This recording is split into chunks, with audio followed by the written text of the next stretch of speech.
Olá, Maria e Amora, tudo bem com vocês? Como vocês estão? Sejam todos muito bem-vindos. Eu já estava com saudade de vocês. Não venha pra cá com essa conversa, não, porque você estava aí, começou o curso bem, estudando direito constitucional, e assistindo uma aula atrás da outra, o negócio estava fluindo. Aí deu uma cansada, foi. Tava com saudade de vocês. Eu vejo tudo, não pense que eu não estou sabendo, não, que eu estou, tá? Mas venha, volte, respire, inspire. Não pire. Por quê? Porque PMSE está aí. Tantas outras polícias estão abrindo aí. Edital bater na porta. Um monte de edital para carreiras policiais. Você tem que estar preparado. Vamos embora? Vamos começar hoje com aquele tema que hoje é tranquilíssimo. Por quê? Porque é aquele tema gostoso. É um tema que todo mundo que estuda para carreiras policiais ama. Que tema é esse, professora? Na sua tela. Forças Armadas e Segurança Pública, né? Gente, é um tema, é um tema muito bom de se estudar, muito gostoso, mas ele é muito importante para carreiras policiais. Qual que, tá? PM, Polícia Penal, temos vários concursos abertos agora para Polícia Penal, né? Polícia Civil, tá? Outras polícias militares, assim, carreira policial em geral. Esse tópico, esse título 5 da sua Constituição sempre vai aparecer no edital. E aí você o quê? Já, se antevém e já estuda antes mesmo de esperar o edital. Por quê? Porque camarão que dorme é onda leva, né, meu amor? A gente não espera edital para estudar, a gente já se prepara. Quando o edital vem, a gente só fecha as arestas, a gente vai só filtrando ali, a gente vai agora o quê? Revisar, fechar as brechas com muitas questões, né? Conhecer o formato da banca escolhida para aquele edital e só. Mas conteúdo mesmo, montar aqui, HD, a gente faz isso, no decorrer do tempo. Tá bom? Então, vamos falar das Forças Armadas, porque para mim é, assim, de suma importância. Digo mais, é tão importante. Gente, a gente vai estudar 3 artigos. A gente vai estudar apenas 3 artigos. E eu vou falar, prometo, muito mais de 30 informações importantes para vocês. 3 artigos que vão, assim, trazer várias informações importantes. Então, vamos estudar esses 3 artigos, assim, com muita ênfase, com muito cuidado, inciso por inciso, parágrafo por parágrafo, tá bom? Vamos começar? Vamos. Vem para minha tela. Vou trazer para você aqui. Começar com o artigo 142. Deixa eu só trazer aqui. Prontinho. Artigo 142. Ele fala assim: as Forças Armadas constituídas pela... Já parei. Como assim já parei? Não, assim já parei. Já tem informação importante. Não, você nem começou a ler o artigo 142. Pois é. É o que eu te disse. Então, presta atenção, venha comigo. A menina de rosa tá... Essa menina de rosa, você sabe, né? Minha companheira de primeira aula, fantástico. O menino de branco também responde tudo. Então, super atentos. Então, você também esteja. Deixa o celular de lado agora um pouquinho. Deixa o celular ali, rapidinho. Um negocinho de 20 e poucos minutos. Depois você pega ele de novo. Venha, só esse bloco. Começa assim: as Forças Armadas são constituídas pela mãe. Diga comigo, mãe. Forças Armadas são constituídas pela mãe. Como assim, Fernanda? Mãe, Marinha, Aeronáutica e Exército, tá? Marinha, Aeronáutica e Exército. Por que é importante a formação das Forças Armadas? Por quê? Porque mais na frente a gente vai saber que ela também se denomina militar. Então eu quero que você entenda. As Forças Armadas são constituídas pela Marinha, pelo Exército, pela Aeronáutica e pela Polícia Militar dos Estados. Errado. Tá? Deixa de loucura. Então, as Forças Armadas são constituídas pela mãe.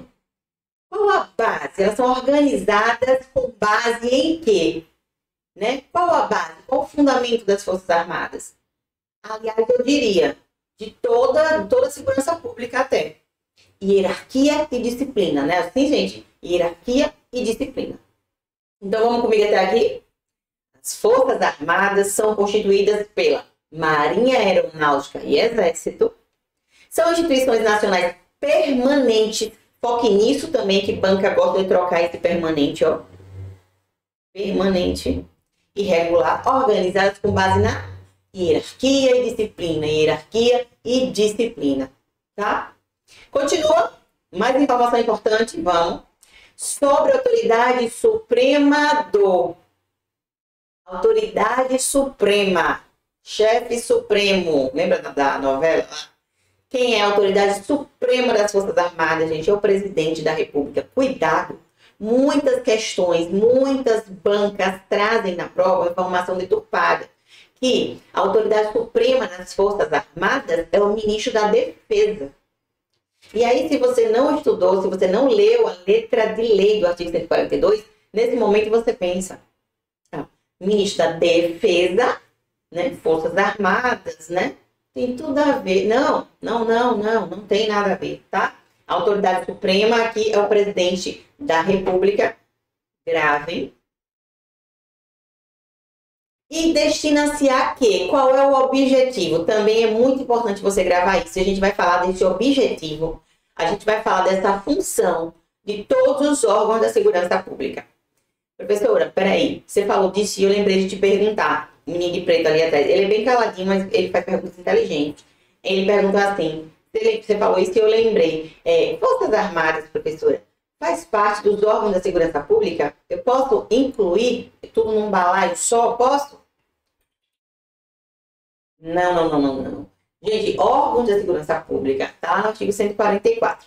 Vamos falar já sobre isso, né? Vamos falar, inclusive, que esse 144 deixou de ser um rol taxativo e virou exemplificativo. Mas posso garantir que Forças Armadas não há o que se falar aqui em órgãos de segurança pública, tá bom? Então, destina-se a que as Forças Armadas? Qual é o objetivo das Forças Armadas? Olha elas aqui, botei aqui do lado, ó, uma foto para você lembrar das Forças Armadas. Destina-se a garantia dos poderes constitucionais. Gente, as Forças Armadas é que garante que os poderes constitucionais, quais são os poderes da Constituição? Legislativo, executivo, judiciário, né? Que esses poderes ajam conforme a lei, que eles possam aqui cumprir a sua missão, que eles sejam respeitados, né? E por iniciativa de qualquer um destes, também a garantia da lei e da ordem, tá? Mas vamos ver a letra de lei, ó. Autoridade Suprema do Presidente da República e destinam-se à defesa da pátria, óbvio, né? Talvez, se existisse, mas não existe, uma função central, eu diria que era essa, né? Defesa da pátria. Porque as Forças Armadas estão para defesa constitucional, né? Defesa da República Federativa do Brasil. Defesa da Constituição Federal, né? Então, defesa da pátria, garantia dos poderes constitucionais e a garantia da lei e da ordem. É assim que está escrito. Essa é a letra de lei, tá bom? Para quê? Para que você não erre. Aí eu deixo aqui no slide um fica a dica. O que é um fica a dica? É um lembrete só das coisas importantes, tá? Só do que vai aparecer na sua prova para que você já saiba a resposta de forma direta. Ó, fica a dica aqui. O que a gente falou, gente? O que a gente falou? Constituída pela mãe, organizada na hierarquia e disciplina, autoridade suprema, presidente da República, e qual a função central? Defesa da pátria, garantia dos poderes constitucionais e a garantia da lei e da ordem. A sua régua. Ó, professora, peraí, um CAPT. Gente, CAPT é cabeça do artigo, tá? Isso aqui, ó. Por quê? Porque aqui vai vir parágrafo 1º, parágrafo 2º, inciso 1, inciso 2. Então, essa parte aqui é o caput, que a gente chama de cabeça. Professora, com um caput, com uma cabeça de artigo, você falou várias informações. Pois é, mas não para aí não. Para aí não. Vamos ver mais? Vamos ver mais. Forças Armadas ainda, ó. Primeiro, no 142, fala assim, ó. Lei complementar estabelecerá as normas gerais a serem adotadas na organização e no preparo e no emprego das Forças Armadas. Lei complementar, gente, se viesse só lei estabelecerá as normas gerais a serem adotadas seria qualquer lei. Mas veio só lei estabelecerá, não. Veio lei complementar. Então tem que ser uma lei federal complementar, tá? Não pode ser qualquer tipo de lei. Não pode ser por outros institutos, não pode ser por medida provisória, não pode ser por lei delegada, não pode ser. Lei complementar, estabelecerá as normas gerais a serem adotadas na organização das Forças Armadas, tá? Forças Armadas, e aí eu diria para todos os militares até, né? Não cabe habeas corpus em relação às punições disciplinares. Quando a gente tem punição disciplinar, vamos lá, uma perda de patente. Tá preso e vai perder a patente gente, não tem que se falar em habeas corpus, tá? Quando eu falo aqui em punição disciplinar militar, é o próprio Código Militar, Estatuto Militar, que vai resolver em relação a essas punições disciplinares militares, tá bom? 3, os membros das Forças Armadas são denominados militares, já falamos, né? Então, Fernanda, os membros das Forças Armadas podem ser chamados de militares? Podem não, assim serão chamados, inclusive na sua prova. Então, abra seu olho. Lá na prova vai ter assim, conforme os militares, ponto. E aí, de acordo com a pergunta, você vai entender se ele está falando dos militares dos estados, se ele está falando dos militares da União, que no caso são as Forças Armadas. E aí você vai ver do que é que ele está falando, tá? Mas as Forças Armadas são militares, tá bom? E a eles se aplicam, vamos ver, esses 3 incisos. 3 incisos que são importantes.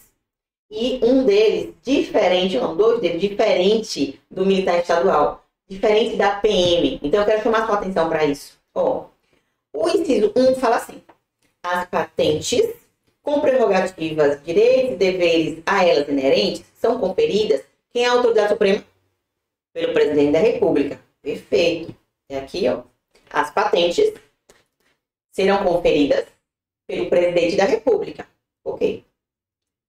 E asseguradas em plenitude aos oficiais da ativa, da reserva ou reformado.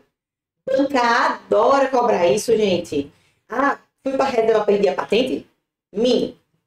Aposentei, perdi a patente? Não, eu vou me aposentar com a patente. Né? Outrora, inclusive, nós tínhamos ali quem se aposentava com uma patente superior a que estava gozando no momento da aposentadoria, da reserva, né, no caso. Não mais, tá? Mas o que me importa aqui para a prova é assegurado em plenitude aos oficiais da ativa, da reserva ou reformados. Tanto faz, tá? Sendo-lhes privativos dos títulos e postos militares e, juntamente com os demais membros, o uso dos uniformes das Forças Armadas. Ok, aqui tudo bem? Professora, se isso cair na prova, eu vou lembrar. E não importa se ele está na ativa ou se ele está na reserva. Perfeito. Aí o inciso 2, fala assim, ó. O militar em atividade que tomar posse em cargo ou emprego público civil permanente, pare. Quando eu estou falando aqui do 2, eu estou falando o quê? Cumulação de cargo. Né? Lembra que lá no artigo 37 da Constituição, a gente fala de cumulação de cargos? O servidor público pode acumular o cargo, pode ter outro cargo, porém, nos termos da Constituição, lembra? Ah, professora, lembro sim, tranquilo, né? Os militares podem, os servidores podem acumular, deixa eu ver, 2 de professores, perfeito, 2 da saúde, perfeito, e 1 de professor com técnico ou científico, é isso, professora? Ó, peraí, vou até bater de mão para você. Porém, nas Forças Armadas é diferente. Amores e amoras, diferentão, mas super simples também. O militar que tomar posse de cargo ou empresa público civil permanente, aí eu quero chamar a sua atenção para essa ressalvada. É aqui que mora o perigo. Ressalvada a hipótese do 3716C. Qual é o C? Eu tenho A, B, C. Qual é o C? Saúde. Saúde. Então, ressalvada a hipótese de cumular com saúde. Se não for saúde, se não for saúde, vamos lá, será transferido para a reserva. Fernanda. Entendi. Então, lá, a gente, servidor, a gente pode acumular cargos, se for 2 professores, 1 professor técnico, o outro 2 de saúde, certo? Mas se for das Forças Armadas, não pode acumular, como diz a Constituição. Só pode acumular se for saúde. Perfeito. É isso que diz aqui. Se não for saúde, reserva. Se não for saúde, reserva. E o 3, para a gente encerrar esses 3 incisos aqui, dá uma respirada. O militar da ativa, que de acordo com a lei tomar posse em cargo, emprego ou função pública civil temporária. Veja, em cima a gente falou de cargo permanente. Aqui agora estou falando de cargo temporário. Não eletiva, né? Não estou falando de mandatos, tá? Ainda que da administração pública indireta, ressalvada a hipótese qual a ressalva sempre? Saúde. A ressalva é saúde, tá? Ficará agregado no respectivo quadro. Vocês lembram o que é agregado? Agregado é licença, tá? É como se fosse uma licença. Licença, ok? Então, vamos lá. Nas Forças Armadas, se eu acumulo cargo com saúde, eu posso. Tá tudo bem? Se eu acumulo cargo,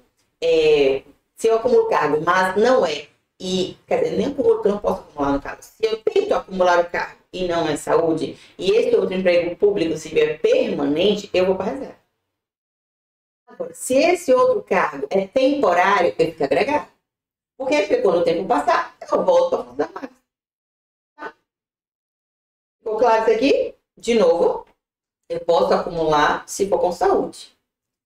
Se não for com saúde, Fernando, se for com outra profissão qualquer. Se o cargo for permanente, o outro que eu quero, né? Passei em um outro concurso, estou nas Forças Armadas, mas passei em outro concurso e eu quero esse outro. Então eu vou para reserva, tchau. Fernanda, eu sou das Forças Armadas, mas o outro é temporário.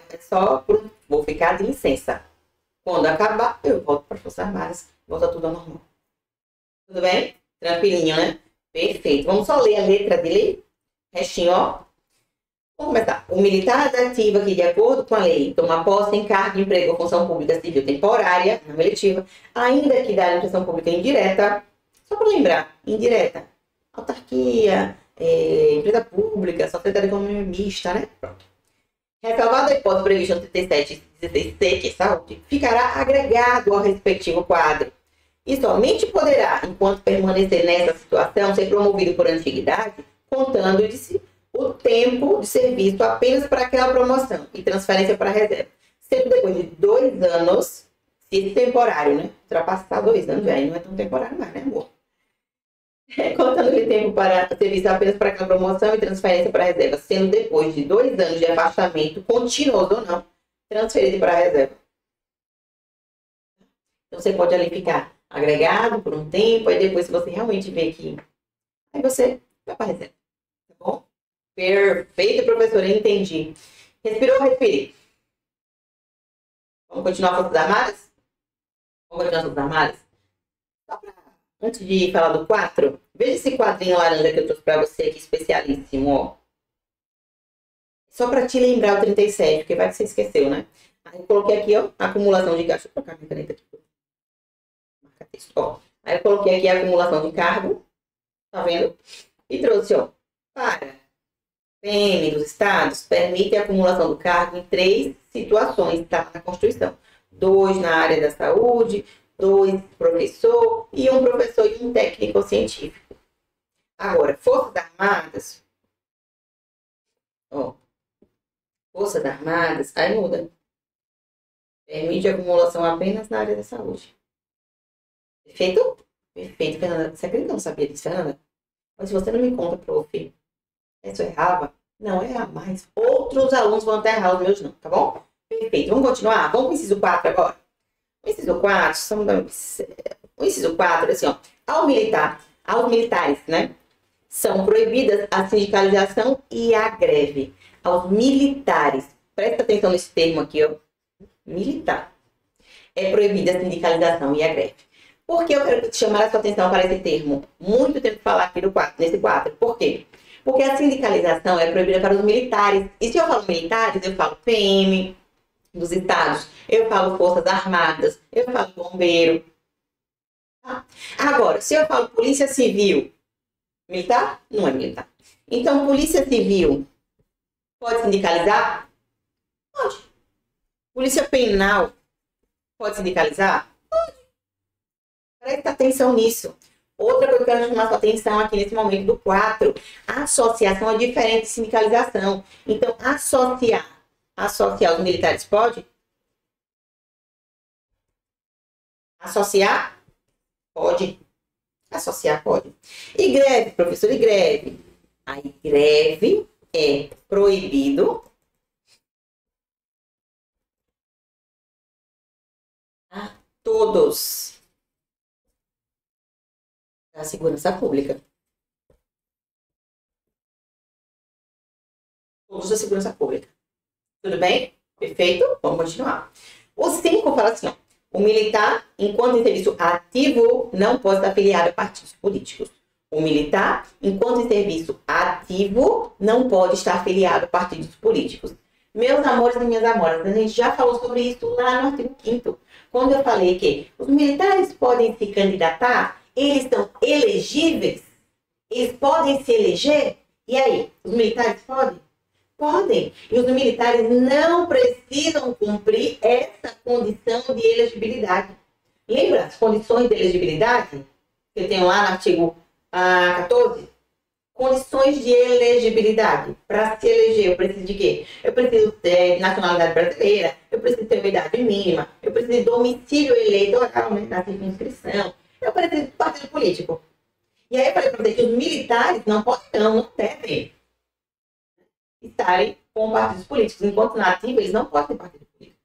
E eles vão se candidatar sem partido. Isso, militares é isso. Não podem estar afiliados a partidos políticos. E eu confirmo aqui no 142, inciso 5. Olhe para sua tela. Né? 6. O oficial só perderá o posto e a patente. Esse 6 começou a aparecer muito em prova, gente. Eu não tinha deixado ele vermelho, porque até então ele era de um nível, tá? Mas ele começou a aparecer, porque as coisas estão ficando mais difíceis, né? E eu tô aqui para preparar você para o difícil, né? Não fácil, não. Então, fiquem atentos a esse 6. O oficial só perderá o posto e a patente se for julgado indigno do oficialato ou com ele incompatível. Então, só perde o posto e a patente se for julgado indigno ou incompatível com o oficialato. E quem é que julga essa pessoa e fala que ele está incompatível com o oficialato? Tá? O Tribunal Militar de Caráter Permanente. Ó, foque nisso aqui. Por decisão do Tribunal Militar de Caráter Permanente, em tempo de paz, ou do Tribunal Especial em tempo de guerra. Então, em regra, que é tempo de paz, por óbvio, né?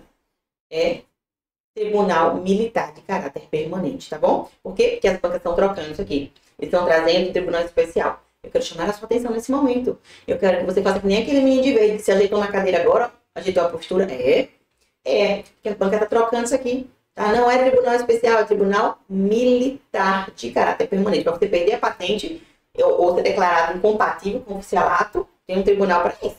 Ok? O oficialato, 7, vamos. O oficialato condenado na justiça comum ou militar a pena privativa de liberdade, cuidado, superior a 2 anos, ó. 2, as bancas botam 1. Agora, se a banca botar, ele foi condenado a 3 anos, já tá superior a 2, meu amor, pronto, fechou. Se a banca botar foi 2 anos, tá valendo também, porque quando eles botam assim um prazo superior a 2, o 2 entra na contagem, tá bom? Por sentença transitada em julgado, sentença transitada em julgado, tá? Tem que estar já, ou já está executando a pena, ou vai executar a pena. Já acabou ali a chance de recorrer, tá? Será submetido ao julgamento previsto no inciso anterior. Então, veja o que eu estou dizendo aqui com 7 e com 6. Eles casam, eles conversam. Ó, o 7 fala assim, se o oficial das Forças Armadas for condenado na justiça comum, tá? Um crime comum. For condenado na justiça comum a pena privativa de liberdade mais 2 anos, sei lá, um homicídio. Pena privativa de liberdade mais de 2 anos. Recorreu e foi, acabou, transitou em julgado, não tem mais jeito, lascou-se. Ele foi condenado aqui? Foi. Mas aí agora ele vai ser mandado para ser julgado também no Tribunal Penal Militar para então falarem sobre a perda, né, do oficialato e da patente. Ok? Perfeito, Fernanda, entendi.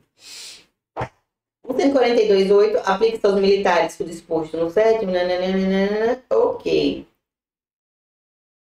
Tá ok. Tá?